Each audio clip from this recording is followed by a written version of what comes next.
I'm Simon. Let's talk about stuff. We're going to talk today about virtual reality. Whew. So, to start, I read this awesome book called Virtual Reality Through the New Looking Glass by Ken Pimentel and Kevin Teixeira. I just murdered that.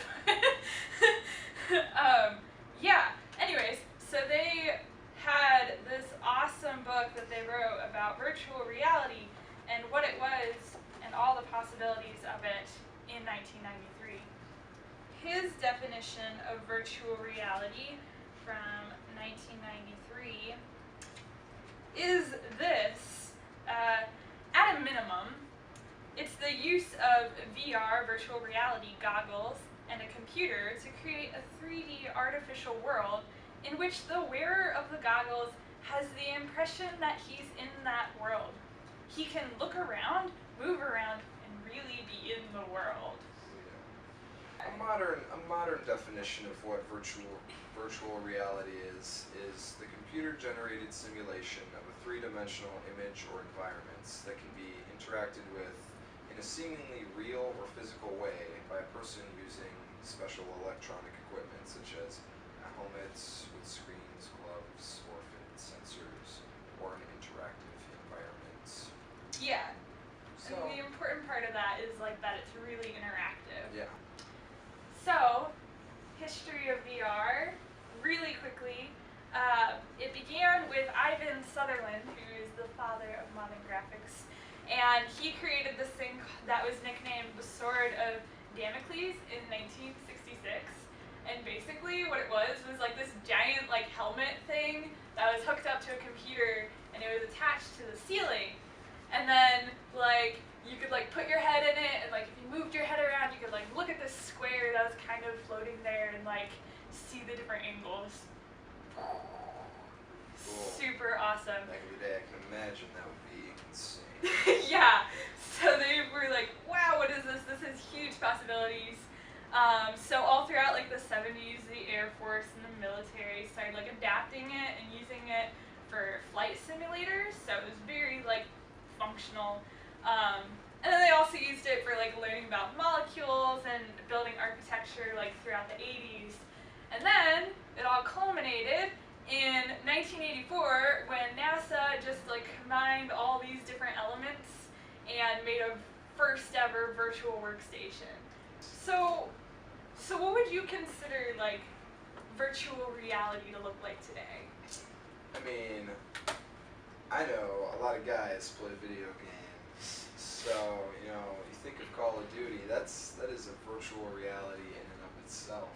But like I could totally see how that would be like so many of you guys will just get sucked into it and be like, Absolutely. yeah, like this is me, I'm like marching through and killing people and all that fun stuff. So I can see how it's very like pulls you into this like imaginary world, but you're just looking at a screen. And he kind of says in 93 that that could never actually be like fully immersive.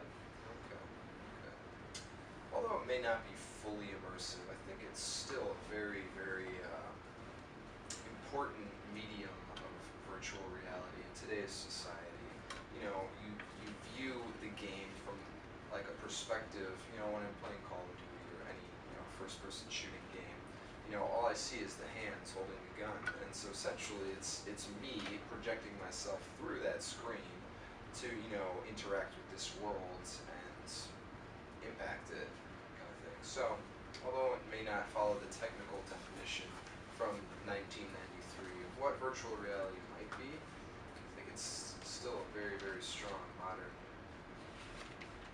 version of virtual reality, one Yeah. that obviously succeeds and is becoming a huge industry. Yeah, okay, I can see that. That just like reminds me of, there was this site I was looking at, psychologyofgames.com, and they were talking about the whole immersiveness of video games and how It can, like, it's really, like, in the psychology part known as, like, spatial presence, where you really feel like you're in the game, and that's where you, like, place yourself. And they, like, if you go look it up, Werner Wirth came up with this whole theory of spatial presence, where it's all about the players really forming that reality, like the world in their mind, and then like associating themselves within that world, and that's what makes it real for them. And then he goes on to list a bunch of characteristics there. So would you say, like, especially for you and the wonderful video games you play, would you say that's kind of what happens during games? Yeah, I definitely say so. You kind of project yourself um, into the games you play. You know, I personally enjoy games like Skyrim and stuff, and you know, I'm building myself a life in those games. I'm finding materials and making things, and yes, it's, you know, all through a controller kind of thing. I'm not actually moving to interact with the game, but both visually and, you know, I can hear it's a very sensual experience kind of thing, and you become attached to it and integrated with it, I think. Yeah. Based on my experience, you do. Alright, yeah. And I remember this one time when you tried to get me to play a first-person shooter video game. And I broke down in tears because I could not figure out how to use the controls. Yeah. And that was just like a barrier to me. And I think that's something he saw, is like using like the computer, like the controls, that would be like a barrier. So like I've never really been able to connect fully with that video game experience, just because it's not like, I can connect in books super well, but like actual video games, there's just too much of like a barrier there for me. So like, what is it that, I don't know, like how is that different for you? Like, can you just talk more to that? Yeah, I mean, as many gamers, I guess, can attest to, you know, a controller is almost, you don't even think about it when you're playing a game. It becomes almost an extension of your body. It's kind of scary to term it that way, but it in reality, that's how it feels. Because I don't even think, like, when I'm playing a game, I don't even think about, you know, the combinations of buttons and movements that I'm making with my fingers and my hands and stuff. It's just a response to what I'm seeing and what I'm hearing around me, you know, in this environment. And even though it's, you know, restricted to a screen and my speakers, it feels very real the longer you play. You know, I've played racing games where, you know, I'm going around a tight turn, and like, instead of just responding with my hands, I'm like, gotta move my whole body.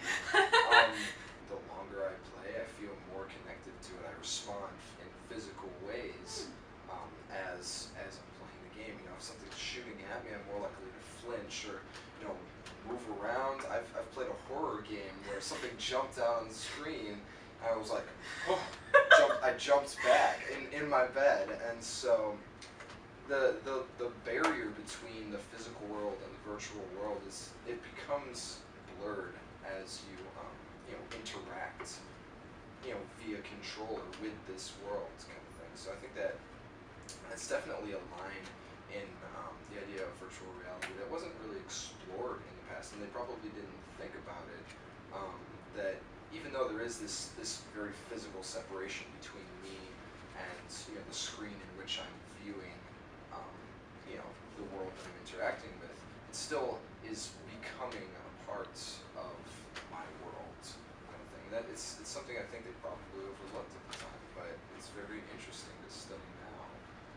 Has virtual reality built upon our experiences in this world like he hoped they would, or do you think that it has actually pulled people out of this world and into a different world and trying to escape the world? Do you see that as a positive or a negative thing? Talk about that.